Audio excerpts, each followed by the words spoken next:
It's not the first time he's been unwilling or maybe unable to let something go. Sunlen Srifati tonight reports. Donald Trump's penchant for public feuds didn't start with his foray into politics. They've been part of his persona as long as he's been in the public eye. One of his earliest squabbles was over 30 years ago with author Graydon Carter, a feud Trump carries on to this day.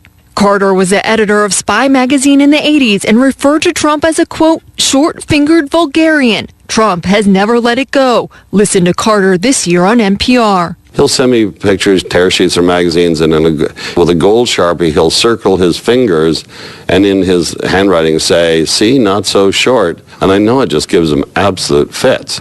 Marco Rubio baited Trump with it during the debate, prompting this over-the-top response. Look at those hands. Are they small hands? If they're small, something else must be small. I guarantee you there's no problem. I guarantee it. And who could forget Rosie O'Donnell? That feud still going strong after a decade. It all started in 2006 when O'Donnell lambasted Trump as a hypocrite for almost taking the crown away from then Miss USA pageant winner Tara Conner after tabloids revealed her drinking and using drugs, something that Trump finally publicly forgave her for, but invoked O'Donnell's ire for the man known as a playboy. There he is, hair looping going everyone deserves the second chance. Trump immediately doubled down. Well, Rosie O'Donnell's disgusting. I mean, both inside and out. You take a look at her, she's a slob. She talks like a truck driver. And it's a feud that lingers today, with Trump actually mentioning O'Donnell during the first debate. You've called women you don't like fat pigs, dogs, slobs, and disgusting animals. Your Twitter account... Only Rosie O'Donnell. For a campaign desperate to modulate their presidential contender, Trump's consistent feuds and his inability to let go of them has proven even more problematic. The thin-skinned business titan going after Fox debate moderator Megyn Kelly back in March after Kelly brought up past derogatory remarks he had made against women. There was blood coming out of her eyes, blood coming out of her wherever. In July, he continually clashed with the Khan family, belittling the parents of Humayun Khan, a Muslim army captain killed in Iraq after they spoke out against him during the Democratic National Convention. His wife, if you look at his wife, she was standing there. She had nothing to say. And when it comes to those Twitter outbursts, his preferred way of needling his enemies, he had this to say to David Letterman. The Twitter thing, the tweeting thing does get you in trouble. You know, you say things and you think it's so cute and so smart, and it comes back to haunt you. Advice from the past that many are hoping he'll take now. Sunlen Srifati, CNN, Washington. All right, lots to talk about, certainly. Joining me now, CNN political commentators Jeffrey Lord and Ana Navarro. He's a Trump supporter. She is most definitely not. Jeffrey, so from 3 a.m. to 5 or 5:30 a.m. early this morning, Donald Trump, your candidate, is on this Twitter rant, number of tweets talking about Elena Machado, referencing a sex tape, but there's no definitive evidence that exists. Is that presidential? Is that the behavior of somebody who should be president for 50 days or 70 days from now, however long it is? Anderson, let me answer it this way. I know you know. Is it presidential? Well, what does presidential mean? I mean, well, I know worthy of the office of president. That's what it means. Worthy of somebody who would occupy the White House. Anderson, I want the same test applied to him that was applied to every other president. And lots of those presidents were thought of in the day as not being, quote unquote, presidential. Andrew Jackson, right off the top of my head. Ronald Reagan, you know, he was an actor. That was a dumb thing to be doing, is nominating an actor. On and on the list goes. You don't put a peanut farmer in the Oval Office. I mean, Anderson, listen, I'm a student of history too. I love history, and it's important to see things in context. But you didn't answer the question, is this presidential behavior? Would you want the President of the United States to be up at 4 a.m. encouraging people to go look for a sex tape? Yeah, if it's worth looking for, Anderson. Look, Anderson, seriously, I want to don't even know what that means. I want to make this as a serious point. It is a serious point. Would you want the President of the United States up at 4 a.m. telling people, Americans, to go, kids, whoever's on his Twitter feed? Okay, yes. Let me answer. What I'm trying to communicate to you is that there are a lot of Americans out there who think that all of this presidential stuff and all of these kind of conventions that we have are horse hockey, that they're held by arrogant people, conventional people who have disdain for the average guy. And he is reaching out to them through Twitter and, yes, what we consider and what I would certainly consider to be unconventional methods. I'm suggesting to you that there is a different view out there from people on the receiving end. And I think that, all year long, and before that, we've written Donald Trump off for A, B, and C reason. I guess Here the we go to again. me, And the only I person just on the have receiving end of this is Ms. Machado. I don't know. I get that there's plenty of people who are fine with somebody doing that. I get that. I'm not talking to them. I'm talking to you, and you're a very smart, well-read historian, and you won't say whether or not it's presidential behavior. Anna, is this presidential behavior? Hell no. This does not take rocket science. And let me rescue my friend Jeffrey. He has grown on me like poisonous mushrooms, but he has grown on me. Look, Jeff, at some point, you are a sane man. I mean, you do have a pathological clinical need to mention Ronald Reagan in every sentence, but you are a good, decent human being. It is time that surrogates for Trump stop the insanity and let this man know that it is unjustifiable, it is inexplicable, it is illogical, it is irrational, it is immature, it is unprecedented, it is unseemly, it is disgusting, and it is gross for somebody who is 5 weeks away from an election day for President of the United States, leader of the free world, to be tweeting at 4 a.m. in the morning about a sex tape. For the love of God, Jeffrey, you know better than this. Stop justifying the unjustifiable. Tell this man, Donald, I support you, and I beg you to stop acting like a teenage boy who can't restrain himself. Do I get to respond to my friend Anna? Sure, Yeah, go ahead. there's dead silence. We're just waiting. I bet you are, Anderson. I bet you are. No, stop laughing and be serious. This is the presidency of the United States. It is democracy. We cannot continue cheapening this process. Let him answer. We cannot continue coarsening the discourse. All I'm trying to convey to you is that there is another view of this out there. Another view, and we have to be thinking of this. I mean, and I'll tell you one that Speaker Gingrich mentioned the other day. The collusion between the Clinton campaign and various media outlets in getting this story out there.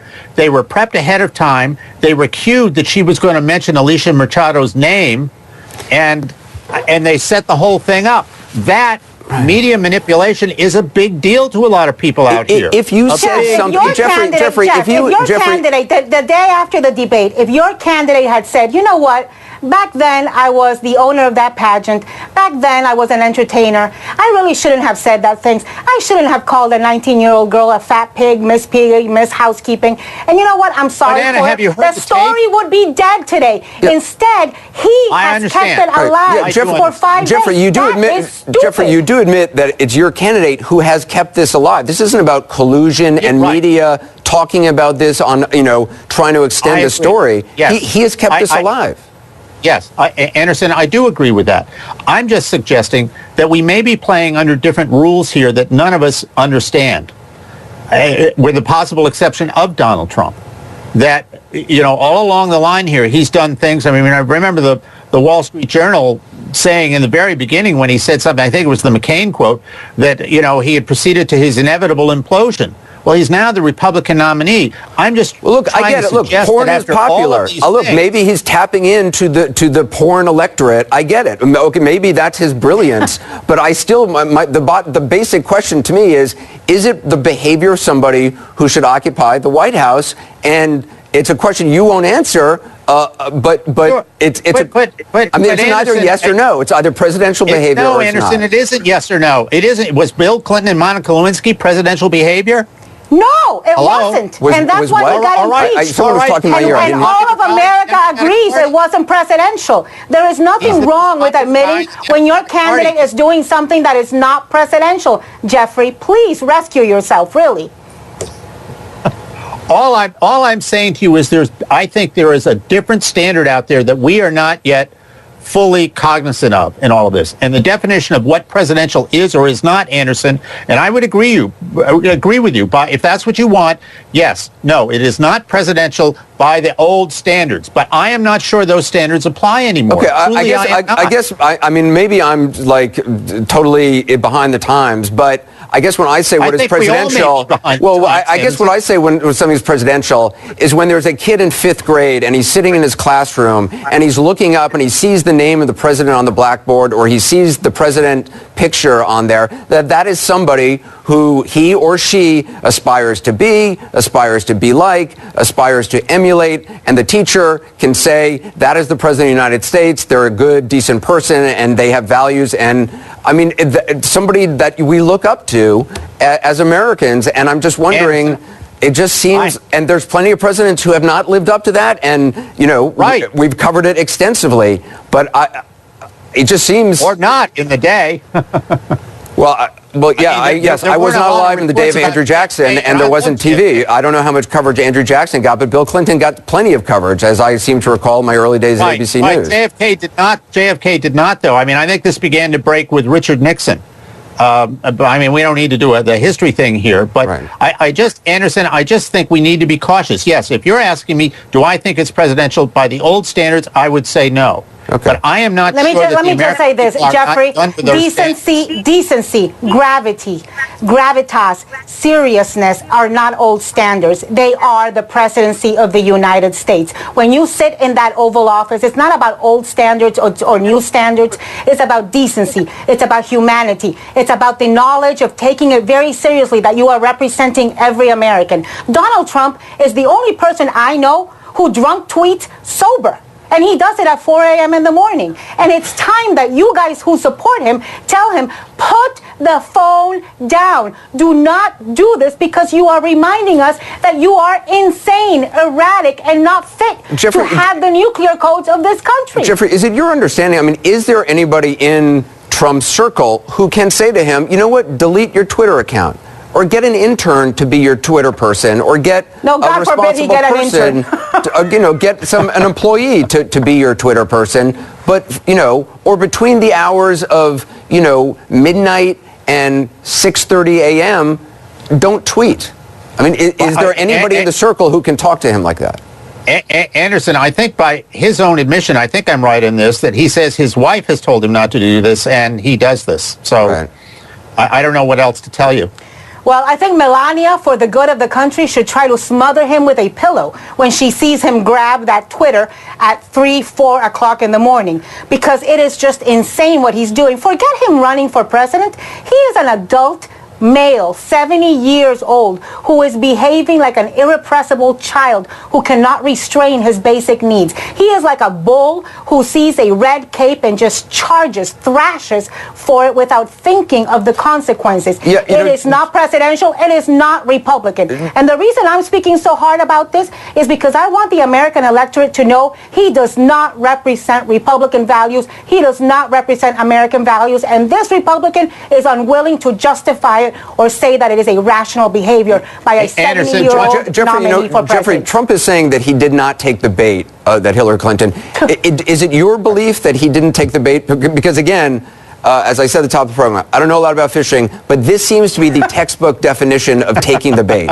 If on day 4 or whatever it is, if on the Friday after the debate at the beginning of the week, you are tweeting in the middle of the night about something your opponent said to you that was a 1 or 2 or 3 line thing that he could have just ignored, if you're still talking about it this many days, isn't this taking the bait?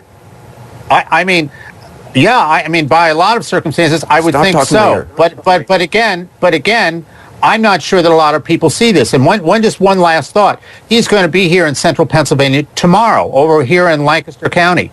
And I can tell you right now, they're expecting thousands and thousands and thousands of people there. So there is some connection here, Anderson, and I think we are all He's a major candidate for president. He's the Republican candidate for president. I would hope there would be thousands and thousands of people there. Well, this doesn't always happen for Hillary. It happens for him all of the time. Okay. And has been. Look, That's this we gotta leave it there. Let me just say this. For 3 or 4 weeks, he stuck to the teleprompter. He stuck to script. We'd almost forgotten he was insane. Hillary Clinton with Machado unhinged him and managed to remind us what an insane human being that guy is. Jeffrey Lord, appreciate it. Anna Navarro as well. Just ahead, Hillary Clinton making a big push in Florida among African-American voters who so far have not shown the level of enthusiasm that President Obama ignited when he won the state. How concerned is her campaign? We'll look at that ahead.